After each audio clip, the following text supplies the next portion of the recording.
Muy buenas noches, bienvenidos otra semana más a los servicios informativos de Televisión Ellín. Hoy es lunes 31 de marzo. Comenzamos con el repaso diario a las noticias más destacadas.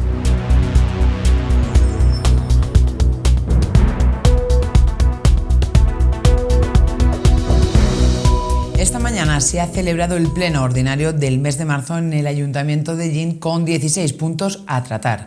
Entre ellos se ha aprobado por unanimidad la ordenanza de estética para el casco histórico de la ciudad y también la ordenanza municipal de circulación del Ayuntamiento. Formada la comisión de elaboración de la memoria del camping de Cañada de Agra, se darán paso a las actuaciones preparatorias para la concesión de este espacio y que el año que viene sea una realidad.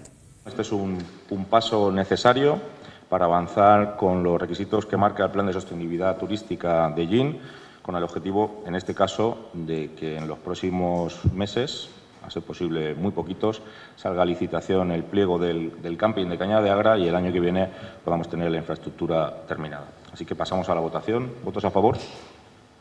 ¿Votos en contra? ¿Abstenciones? Se aprueba con el voto a favor del Partido Popular y Vox, el voto en contra de no adscritos y la abstención del Grupo Socialista. Simplemente aclaro que esto es un procedimiento estándar. Hace escaso un mes se hizo lo mismo con el pliego de las basuras, que se pide una estructura de costes a las empresas que gestionan este tipo de instalaciones, previendo ya que el contrato que se va a hacer en los próximos meses pues será una ejecución de obra y concesión. Así que pasamos a la votación. ¿Votos a favor? ¿Votos en contra? ¿Abstenciones? Se aprueba con el voto a favor del Partido Popular y Vox, el voto en contra de no adscritos y la abstención del Grupo Socialista. Además, también se ha aprobado la modificación de la ordenanza de la tasa de recogida y retirada de vehículos de las vías públicas. El servicio de grúa se modifica y se aplican dos tarifas en función del horario. Aprobar provisionalmente la modificación de la tasa por recogida y retirada de vehículos de las vías públicas y simultáneamente la ordenanza fiscal correspondiente y sus tarifas. Segundo, exponer al público el anterior acuerdo mediante anuncio que se inserte en el tablón de anuncios municipal durante el plazo de 30 días hábiles a contar desde el siguiente al de la publicación de dicho anuncio en el Boletín Oficial de la provincia, dentro del cual las personas interesadas podrán examinar el expediente y presentar las alegaciones que estimen oportunas. Asimismo, estará a disposición de las personas interesadas en la sede electrónica de esta entidad. Tercero, considerar, en el supuesto de que no se presentasen reclamaciones al expediente en el plazo anteriormente indicado, que el acuerdo es definitivo, con base en el artículo 17.3 del texto refundido de la Ley Reguladora de las Haciendas Locales. Y cuarto, facultar a la Alcaldía para suscribir los documentos relacionados con este asunto. Se modifica la ordenanza fiscal número 7 para actualizar las tarifas de precios del servicio de grúa, que lleva sin estar actualizado pues ya casi 12 años, desde 2013. Y entendemos que los precios de servicio han variado mucho, no solo en este área, sino en todos los sectores. Pero es un servicio necesario que debemos cubrir. Desde Vox nos hubiera gustado que las tarifas hubieran subido gradualmente y no de manera total, y se podían haber actualizado años atrás y no haber esperado tanto para hacerlo. Pero, bueno, en fin, como hemos dicho, es un servicio que debemos cubrir desde el Ayuntamiento y nuestro voto va a ser abstención. Muchas gracias. Abordamos esta modificación porque actualmente se encuentra en licitación el contrato de prestación del servicio de grúa depósito. El anterior, voy a recordar que es de 2004, es decir, de hace 21 años. Y si no se lleva a cabo esta adaptación de tarifas, ya nos ha trasladado la empresa adjudicataria que tiene ahora mismo el servicio, como otras que hemos tanteado en el mercado local, pues que no estarían dispuestas a licitar, es decir, no estarían dispuestas a participar de este contrato. De hecho, la empresa que está ahora mismo prestando el servicio, y esto no es algo nuevo, viene desde hace tiempo, como digo, no solo en este mandato, sino en mandatos anteriores, exponiendo la serie de dificultades que supone acometer los servicios a los precios que en su momento se fijaron. En el informe económico-financiero elaborado por la tesorera, y a la que le doy la enhorabuena por el gran trabajo que ha hecho en este informe, aun con esta modificación que planteamos hoy de tarifas, el índice de cobertura sería del 89,93%.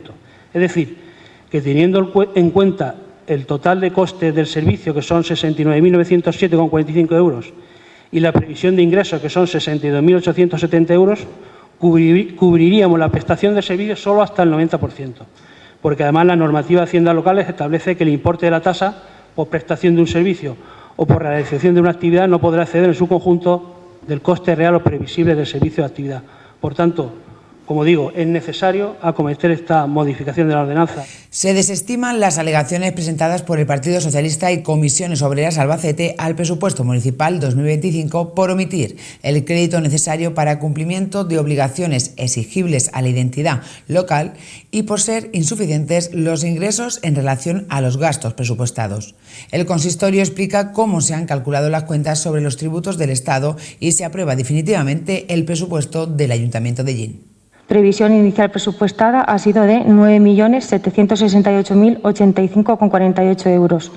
Este concepto está integrado, en primer lugar, por las entregas a cuenta que se reciben mensualmente, ellas conforme a la nota informativa del Ministerio de Hacienda de 30 de enero de 2025, que indica que serán las recibidas en 2023. Esto es, el mes de diciembre de 2024 contabilizado en enero de 2025, que ha sido de 768.675,86, y 11 meses de 681.764,51 euros. Esto hace un total de 8.268.085,47. En segundo lugar, este concepto está integrado por la estimación de la liquidación definitiva que se espera recibir en 2025, presupuestada en 1,5 millones, siendo la principal fuente para esta estimación los informes del INE o Banco de España, entre otros, que acreditan el crecimiento de la economía española. Y teniendo en cuenta las comunicaciones del propio Ministerio, que indica que la liquidación definitiva en términos globales crecerá aproximadamente un 1,4% sumando todos sus conceptos. La recibida en el 2024 fue de 1.552.901,21 y para 2025 previsiblemente será mayor, pero se decidió finalmente presupuestar 1,5 millones. Se concluye, por tanto, que la previsión de ingresos en el concepto de la participación de tributos del Estado está suficientemente justificada. Y se propone al Pleno desestimar las alegaciones presentadas por don Ramón García Rodríguez como portavoz del Grupo Municipal Socialista y por doña Carmen Juste Saucedo en calidad de secretaria general de Comisiones Obreras en Albacete contra el proyecto de presupuesto para 2025 por los motivos expuestos. El portavoz del Partido Socialista ha calificado el presupuesto municipal como por sí. En mi modesta opinión, creo que en ingresos, en el apartado de la participación de los tributos del Estado, se debería haber desglosado en dos partidas. Una, de la participación de los tributos del año 2025 por importe de 8.268.000 euros y otra partida que podría llevar el título de previsión liquidación definitiva participación de los tributos del 2023 por importe de 1,5 millones. Estos presupuestos los podemos calificar como los presupuestos del cuento de la lechera o los presupuestos del por si vendemos parcelas, por si la liquidación definitiva de 2023 es positiva, por si y por si.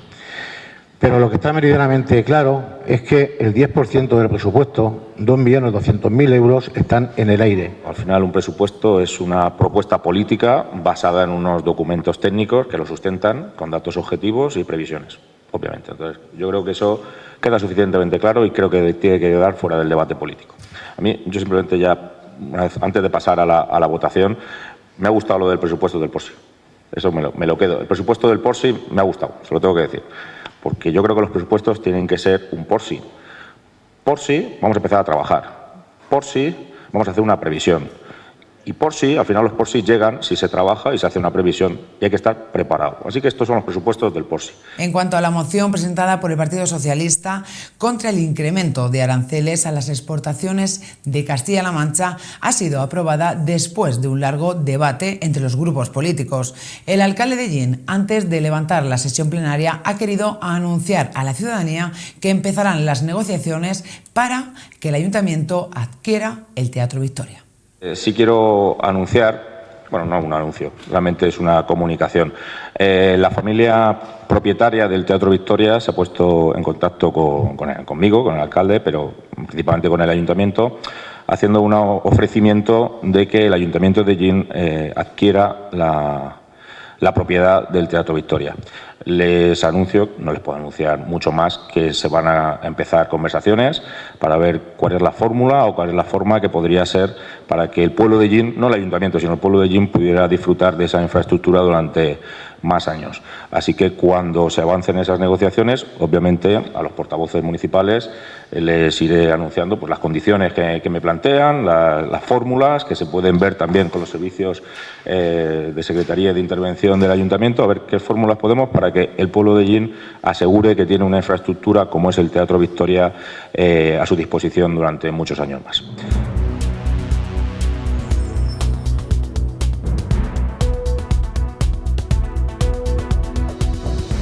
La zona del Calvario se engalana con arbolado de cara a la próxima Semana Santa en dos zonas primordiales dentro del escenario de la mañana del Viernes Santo. Se trata de la plantación de 20 olivos en el perímetro de la explanada del Calvario, así como de pinos que escoltarán la bajada de los pasos tamborileros y ciudadanos del Calvario al Matadero por la calle de la Verónica. La actuación de los pinos responde a la reposición de las unidades que debieron ser cortadas debido a una enfermedad que está atacando a la especie en la zona. A lo largo de las próximas jornadas, la Brigadilla Municipal redoblará esfuerzos para realizar distintas actuaciones para mejorar y adecuar la ciudad para su fiesta grande, lo que podrá suponer alteraciones puntuales en el tráfico rodado y peatonal. Se pide comprensión a los ciudadanos, puesto que estas mejoras redundan en el bien de todos.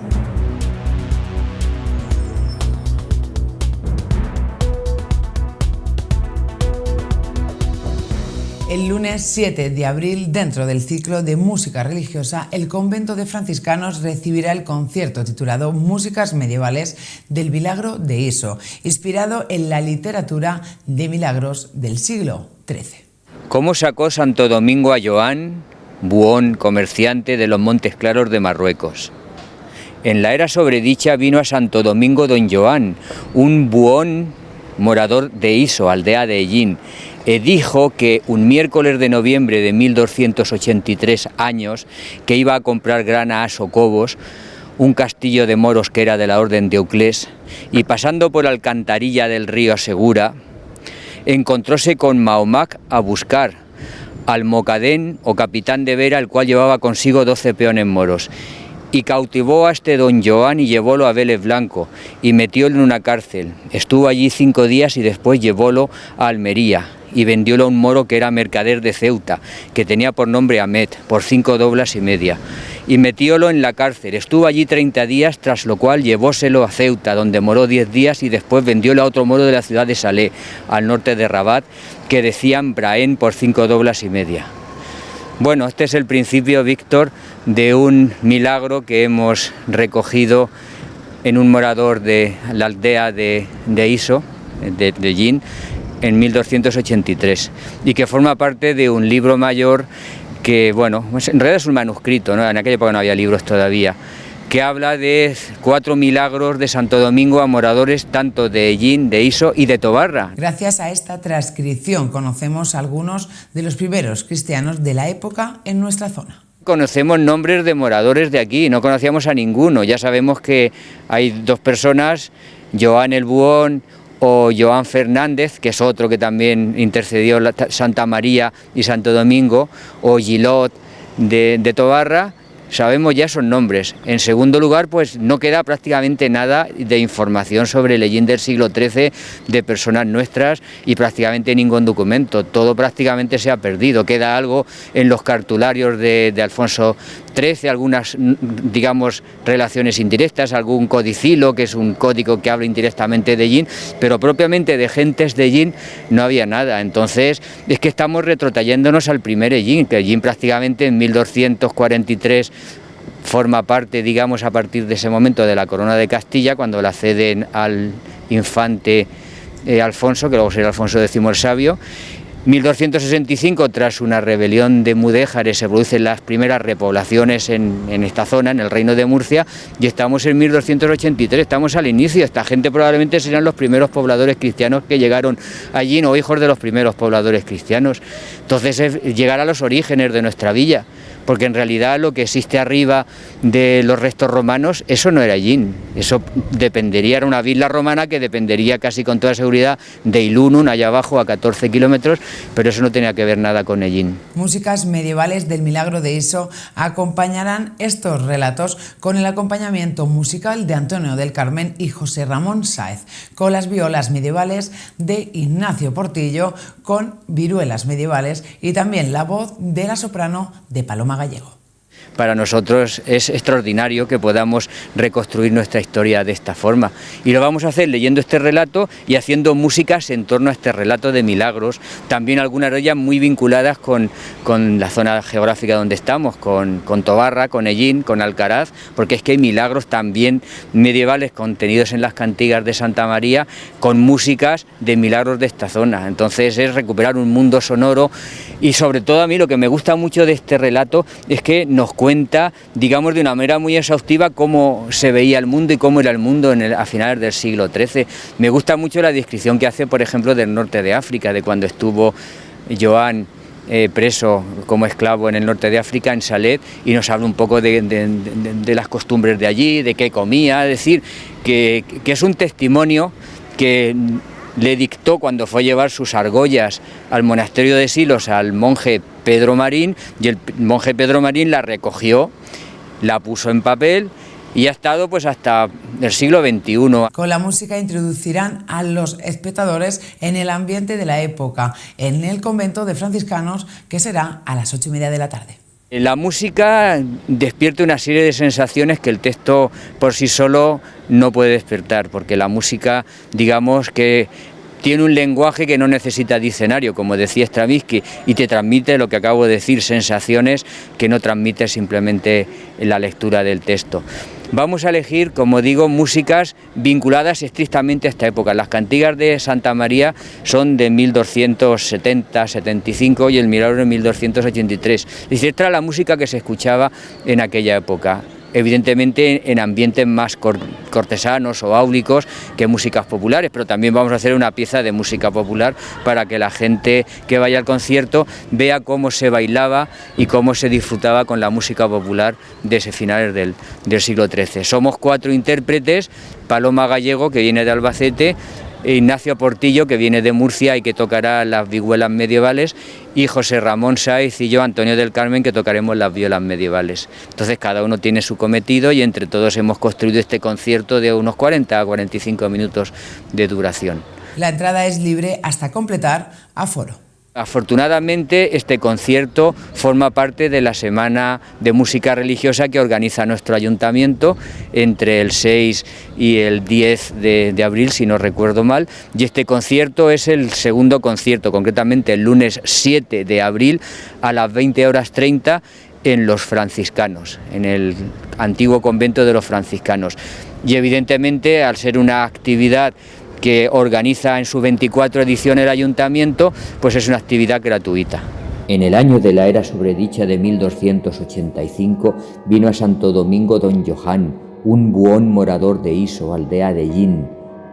Vino a traer sus grilletes y contóle su extraordinaria historia a Pedro Marín, un monje de aquel monasterio que la recogió en un manuscrito.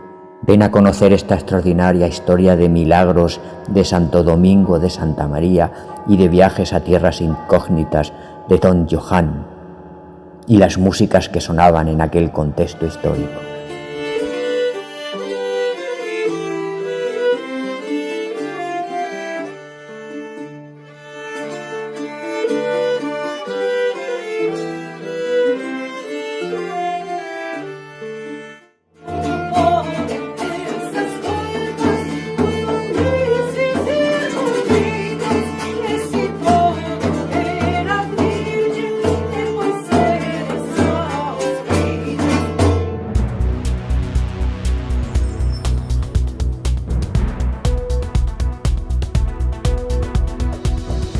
Hoy, 31 de marzo, es el Día Mundial contra el Cáncer de Colon y la Asociación Española contra el Cáncer de Ellín se une a la campaña Juega tu papel en la detención del cáncer de colon. Unos minutos pueden cambiar tu vida. No tengo síntomas. Ya lo haré. Seguro que estoy bien. Las excusas sobran. La prevención salva. 9 de cada 10 personas superarían el cáncer de colon si se detectara a tiempo. Hazte el test de sangre oculta en heces. Es fácil, es gratis y puede salvarte la vida. Juega tu papel contra el cáncer de colon. Asociación Española contra el Cáncer.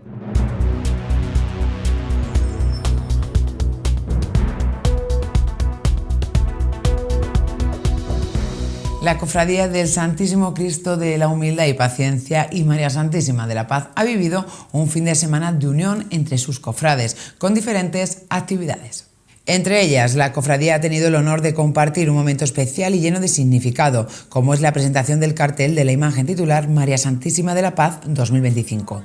El autor del cartel, Asier López, ha plasmado con maestría y devoción todo lo que simboliza la fe de la cofradía. El cartel, que ha emocionado a todos los presentes, recoge con delicadeza y detalle los tres pilares de la cofradía: María Santísima de la Paz, el Santísimo Cristo de la Humildad y Paciencia y un querubín que simboliza a nuestros pequeños cofrades, quienes con su entusiasmo e inocencia representan el futuro y la continuidad de la tradición. Además, la merienda de hermandad que celebran el último fin de semana antes del día de la procesión infantil, uno de los momentos más entrañables y esperados por los pequeños cofrades y costaleros. Una tarde donde se refuerza el espíritu de unión y solidaridad con una gran participación. También el domingo la cofradía vivía una jornada inolvidable con la celebración del primer Ágape Cofrade, este evento que nacía con el propósito de reunirse bajo el espíritu de fraternidad y devoción. Desde las primeras horas del día el clima acompañó a la perfección, regalándoles un espléndido marco primaveral. La calle se convertía en el punto de encuentro para hermanos, familiares y amigos. El ambiente cofrade se respiraba en cada rincón, donde los asistentes disfrutaron de una exquisita muestra gastronómica. Este Ágape Cofrade no solo fue un evento exitoso, sino que marcó el inicio de una tradición que promete perdurar.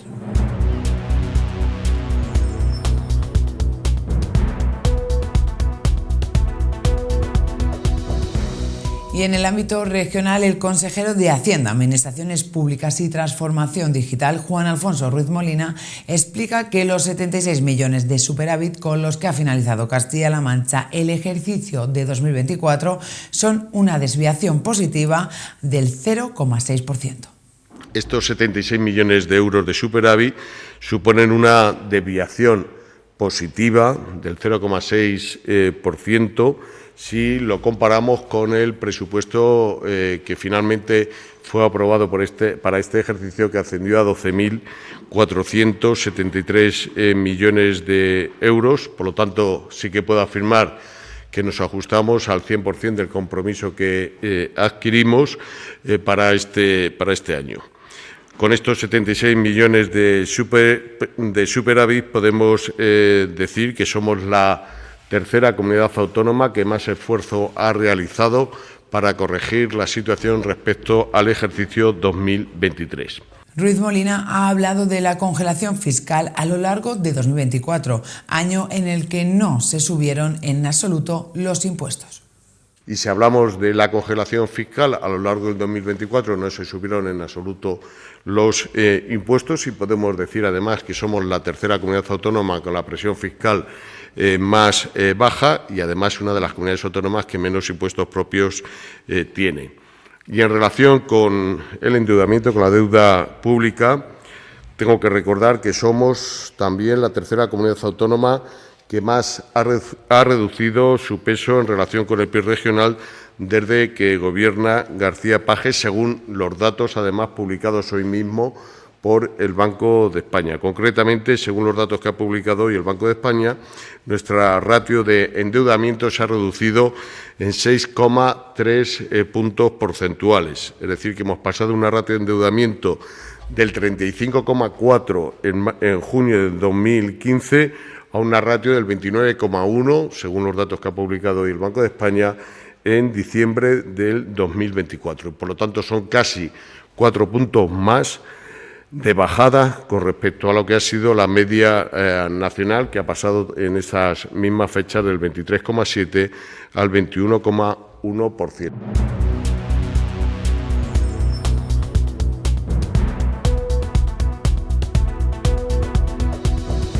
Y en deportes, Letour acogía la cuarta edición BTT Estren, donde 7 ciclistas de bicicletas Leginero Acecho Fotón disputaron esta prueba, obteniendo buenos resultados. Una nueva aventura en BTT donde se han buscado los recorridos más espectaculares. Ayer se celebraba la cuarta edición Le Tour Estren de BTT Maratón, en la cual un grupo de 7 ciclistas de bicicletas El Illinero Acecho Fotón se desplazaba para disputarla y estos fueron los resultados. Luciana Barrocuesta conseguía la primera posición en su categoría sub-23. La general masculina en sub-23 dejaba en segunda posición a Juan González Sanz, en cuarta posición a Álvaro González Asunción y en quinta posición a Javier González Sanz. Alberto López Bernabé tuvo un percance y debido a su lesión tuvo que retirarse y Francisco López Jiménez tuvo una avería que le impidió terminar. En la edición sprint, Antonio José Bleda Jiménez conseguía la posición número 25.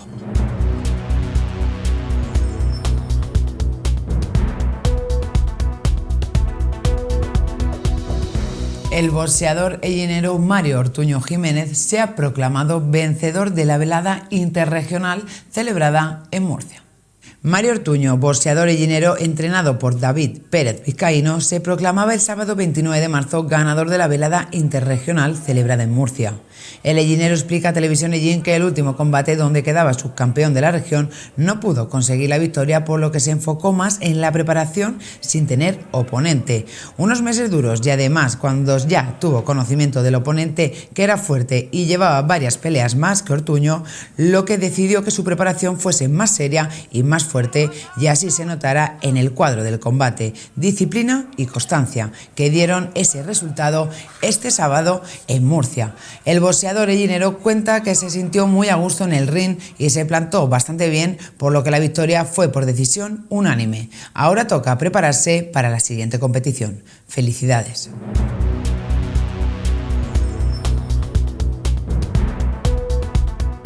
Esto es todo por hoy. Muchísimas gracias, como siempre, por acompañarnos un día más. Les dejamos con pasión por lo nuestro. No se lo pierdan. Que pasen una feliz noche. Hasta mañana.